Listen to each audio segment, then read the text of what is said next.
is Dr. Mchem from Dr.Mchem Institute of Chemistry, University of St. George.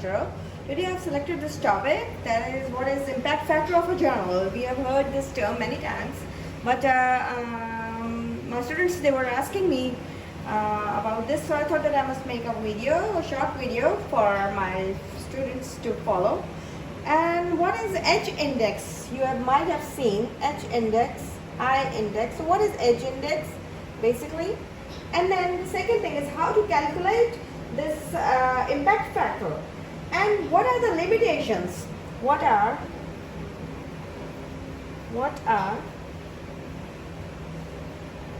limitations, or you may say drawbacks of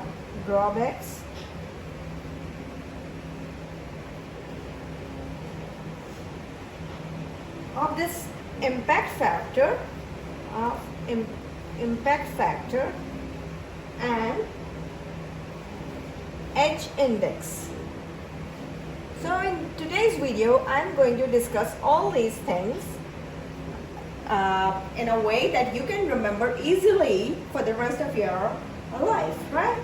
So let's jump into the video.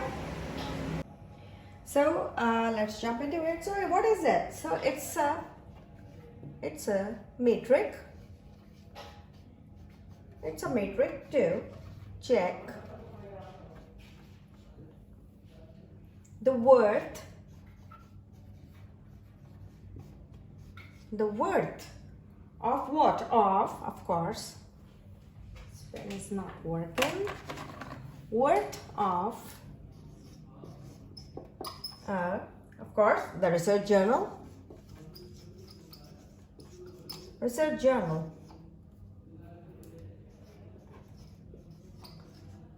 It's a metric to check the worth of the research journal or worth of the researcher, and of course the worth of researcher, right? Well, and the sum of research articles, or basically you can say it calculates or it evaluates the sum of research articles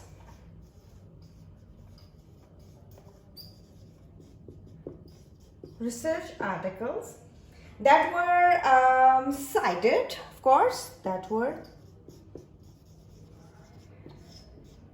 cited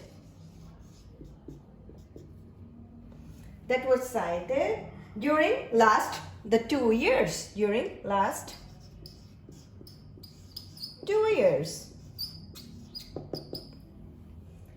So impact factor, basically it highlights journal's quality too. What it highlights? It highlights journal's quality too, right? So it has a direct impact, the word is impact factor, so it has the direct impact on the quality of the journal also. Now, whereas the H index, because the next thing I am discussing now is H index, which is also called what? Hirsh index. H index means H index or Hirsh index. Hirsh index. This is its actual name. So it highlights the researchers or scientists' ability to produce scientific research papers, including citations. So what it highlights? It simply highlights scientists or researchers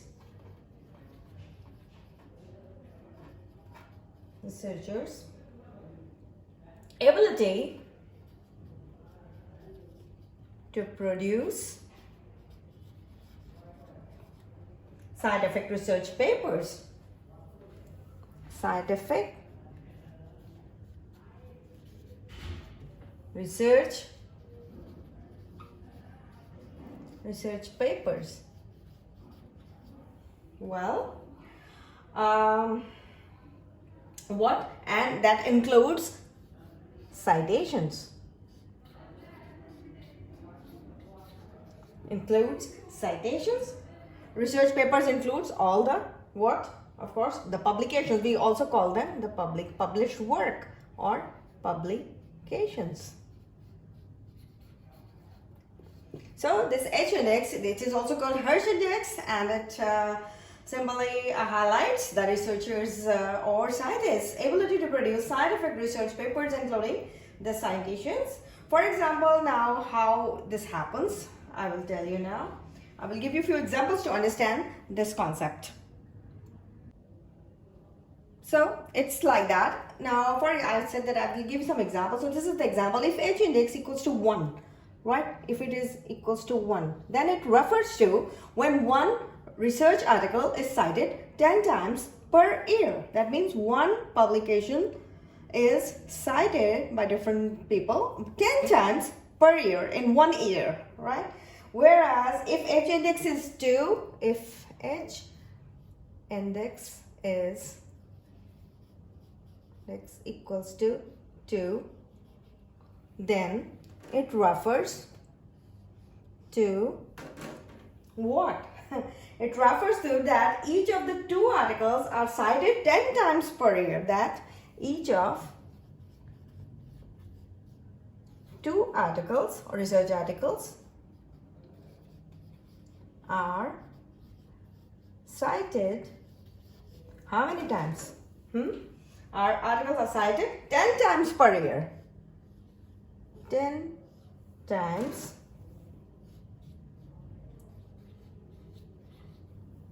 per year. So this is so interesting and easy to follow that if H index is 1, it refers to when one research article is cited 10 times per year, and if H index is 2 here, then each of the 2 articles are cited 10 times per year. So if H index, another example, if H index is 4, that means each of the 4 articles are cited 10 times per year. And if H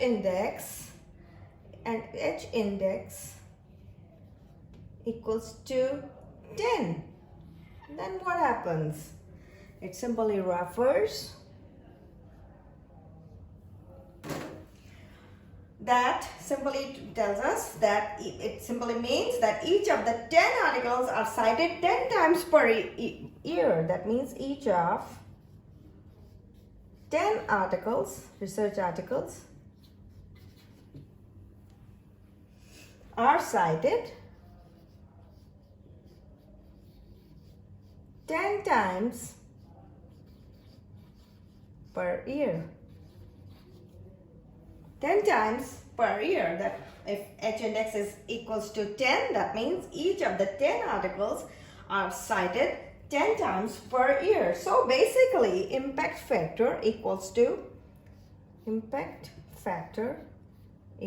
what? It has a certain formula. Number of citations. I'll drop it, then I'll use again. So basically, this is it. Now it has a certain formula that simply indicates that impact factor equals to number of citations in 2 years upon divided by number of articles published in 2 years. For example, now let's calculate. For example, if number of citations in 2 years equals to 200, and if number of articles published in 2 years is 100, let's divide them. What you are going to get? 2.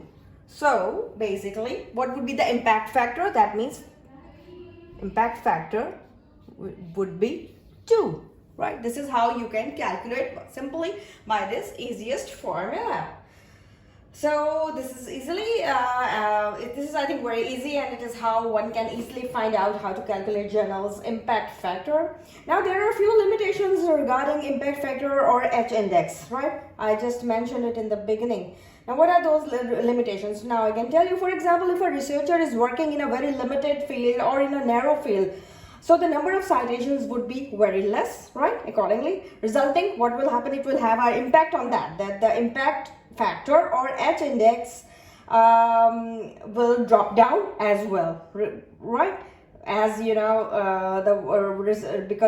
why? Because of the researchers' working field is very narrow, so it has an impact, right? That it will be very low, and H index as well will drop down as well, regardless even of even high standard research quality. That does it if the quality of the research is very high, still the impact factor or H index will drop down, because the field in which the researcher is working is very narrow, and it has no, you can say, publicity. You can say it has very less impact on the people or the surroundings around it. So this was the, you can say, limitations or drawbacks of H index or this impact factor. I hope you like this short video, and you will definitely get some knowledge how you can calculate a journal's impact factor, or what is impact factor and how you can calculate them, and how you can do the citations, and what are the limitations, and what is this H index. As I just mentioned, it's Hirsh index, and what happens if it is 1, if it is 2, if it is 3, 4, or even if it is 10, what does that mean? So I hope you like it. Thank you very much. I will write down. Thanks for watching.